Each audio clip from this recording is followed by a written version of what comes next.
In a world where appearances often tell more than words, Princess Diana's secret diary reveals a haunting narrative of heartbreak and hidden agendas, particularly concerning her tumultuous marriage to King Charles.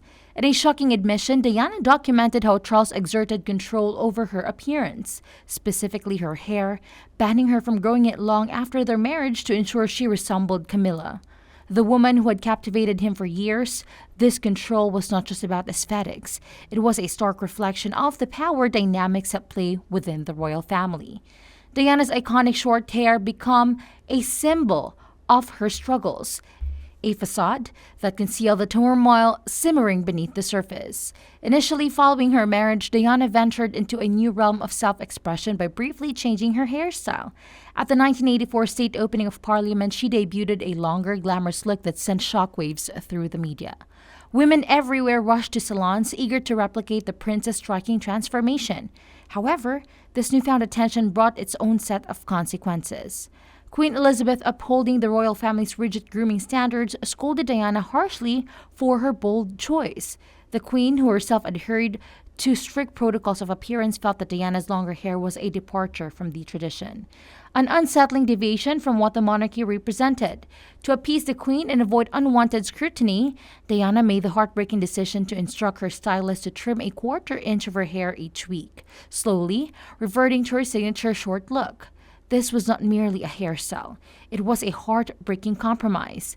The process of gradually returning to short hair was emblematic of Diana's struggle to fit into a mold that felt increasingly confining. Her choices were dictated by a complex interplay of royal expectation, familial obligations, and her husband's disapproval.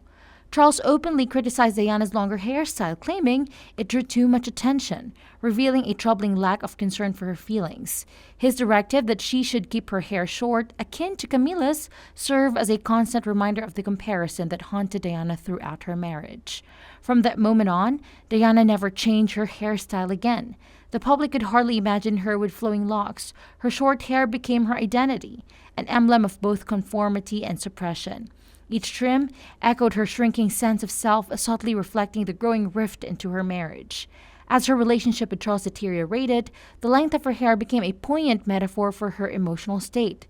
The shorter her hair grew, the deeper her feelings of entrapment within the royal family became. In her diary, Diana wrote about the emotional toll of adhering the royal family's expectations. The constraint placed on her appearance were a microcosm of the larger struggle she faced within the monarchy. She felt unable to express her true self, forced to adhere a standard that often felt alien. The tension between Diana, Charles, and Camilla simmered beneath the surface, were each of them vying for recognition and affection in a game where hearts were played against royal decorum.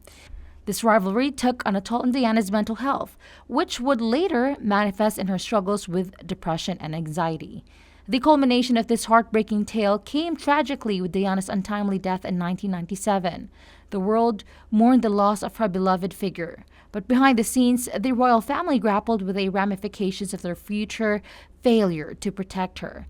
In the years following her death, revelations about the emotional battles she faced emerged, painting a picture of a woman who had fought valiantly against the constraints of royalty but had ultimately been overwhelmed by them.